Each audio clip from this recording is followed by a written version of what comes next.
So let's talk about healing for a minute. With the dogs that Forrest isn't trying to get to play in this context, most of the subject matter of the practical part of the seminar has been healing. Why? Because most of us are reinforcing healing with some kind of strong reinforcer. Most of us are right-handed, which means that the reinforcement lives over here, and we process it with right bias gestures of our body, which sets up abundant opportunity for Pavlovian conditioning to come into play and begin to make the dog sign or goal track to the right side of our body. So what's correct healing? Well, the criterion for healing a very advanced healing dog would be a certain degree in forward and back, spine straight, perfectly parallel with my path of direction. This is the part I love. In the old days, we loved our dogs to look at us and we look back at them. So in trial, you would engage with your dog like this as you walk. That seemed normal to me. No, that's too easy to train. Now we want the fucking dog to look straight at nothing in the air, like he's a flounder, right? Lift his head in this crazy position, look past my face. I'm not looking at him. I'm not even looking where I'm going. I'm doing this because this is considered good style. And my dog is supposed to be responsive to me even though I'm acting like, a robot, right? So these weird aesthetics come in. So real advanced healing dog is super engaged with nothing because I'm not engaging with him. What the fuck is that about? And he's supposed to do this with his feet and make walking super hard so he's exhausted after 2 minutes. And I don't know why we think that's cool and we put 30 points on it, but that's what we do, right? That's dog sport. We make shit hard so some people can get it done and other people can't get it done. So we got this behavior going on, and then we're going to reward it with a dog that's been bred for 60 generations for intense desire for what we're going to take out of our right pocket. All the cues predict that outcome.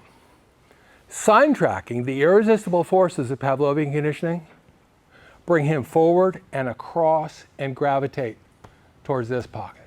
This has been a classical problem in dog training for ever since people started to use reward. And generations of dog trainers have approached it different ways. Sometimes with pinch collars, all kinds of.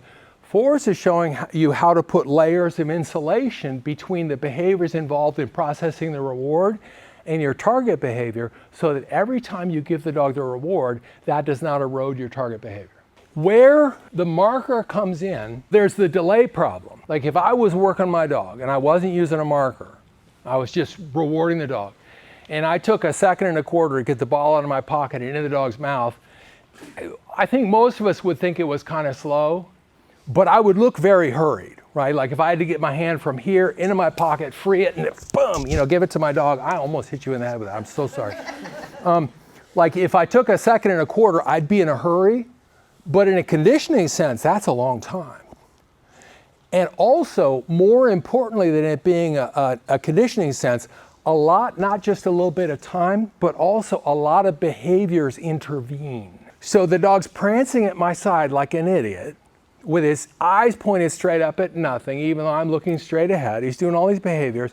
In order to process reward, when he realizes reward's available, he's going to break eye contact. He's going to turn his head right. He's going to forge right across my hip.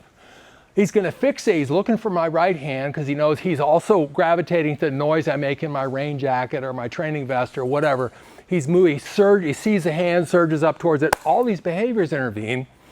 The one that's most likely to be reinforced by and conditioned by the outcome that I present is the last one. And my target behavior is least likely to be conditioned by the outcome. So the problem is not as much the period of time, because a second and a quarter is a long time, but it's not that long. It's all the shit that happens in the middle. And that's the role of the marker. It's the credit assignment problem, as certain computer programming and artificial intelligence people call. How do you get the computer, when you're trying to teach it to learn shit, to attribute the digital reinforcement to the right thing, right? That's what we're doing, is we're helping the dog with the marker, with the credit assignment problem.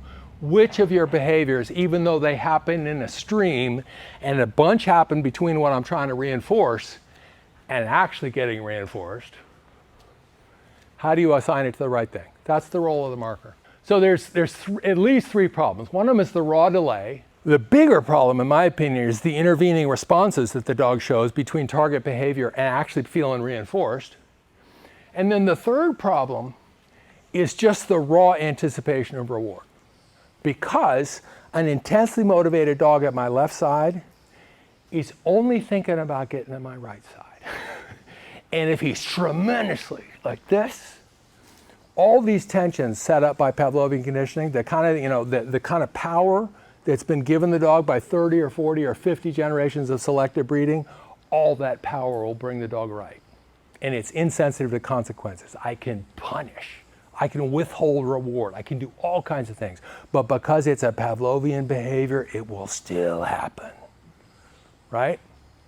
The dog's anticipation of going from here to there, irrespective of the amount of time involved, irrespective of all the other responses, just the dog's raw desire of being, not be here, to be over there will draw him inexorably, like a glacial force, to my right. And if you've ever tried to tell a powerful dog not to follow that force, you're in for something. Particularly if you get a lot of strong aversive control involved.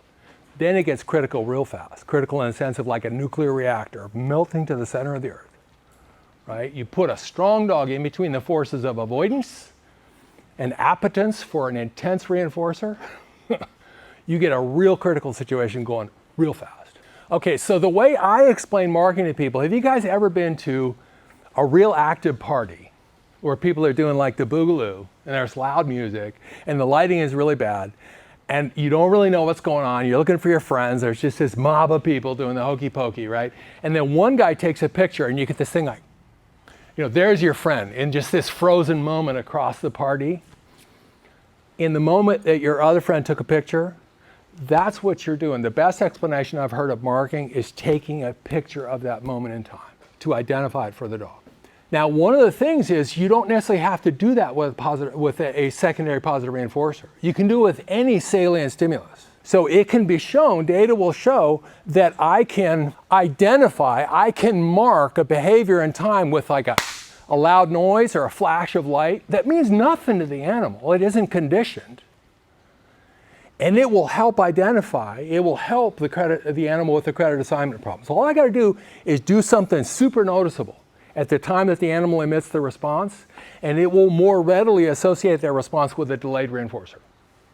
And that's called a raw marker, not a secondary reinforcer, it's just a raw marker. The marking stimulus. It works in Pavlovian and instrumental.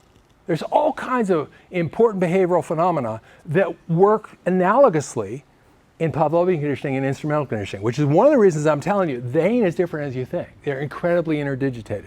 The best kind of marker for spanning delays to reinforcement and jumping over intervening behaviors is a secondary reinforcer. It's a marker with a specific conditioning history.